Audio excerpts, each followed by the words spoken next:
This is worse than bad. Not the traffic, actually, there's less of that than normal. It's the air. To help clear it, Delhi's government says these steps are necessary.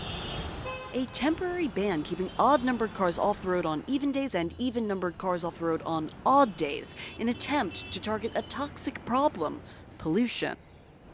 When you walk through the streets of Delhi, you can't help but see it, of course, and smell it. But the most disturbing part is you can actually taste it in your mouth. If you're not used to being here, you can feel it burning in your throat.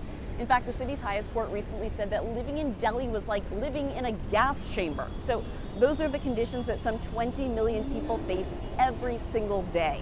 There are 9 million registered cars on the streets of Delhi. 1,400 more cars come on the roads each day. So while cars are only part of the problem, every driver is being asked to be part of the solution, and there are even people who are out here to remind you. Following the rules, Laboni Mitra takes a walk, followed by a ride on a rickshaw. Then there's a 30-minute train ride, followed by a rush through throngs of commuters and another rickshaw ride. All that to get to work. That's like 1 hour, 15 minutes to reach office. So is this working? Without taking emergency action, pollution levels would have been much higher. And so what this scheme has done is to play a role to moderate the high pollution levels. Clearly, cars are part of the city's pollution problem because of their numbers, because of congestion, because of toxic emissions. But the odd-even rule doesn't cut Delhi's pollution problem in half.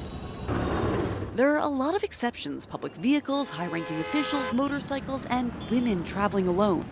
It's just a temporary measure, just one of a number of attempts to fight pollution, including a ban on large diesel SUVs and higher taxes on commercial trucks coming into the city. When it comes to a long-term solution, odd-even exchange wouldn't be enough to move the needle. No, absolutely not.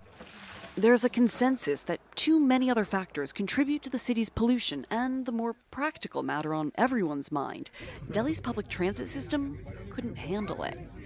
So for the first time, I think people in Delhi are talking about public transport, and I think that's the pressure that needs to be built on government for the systemic change.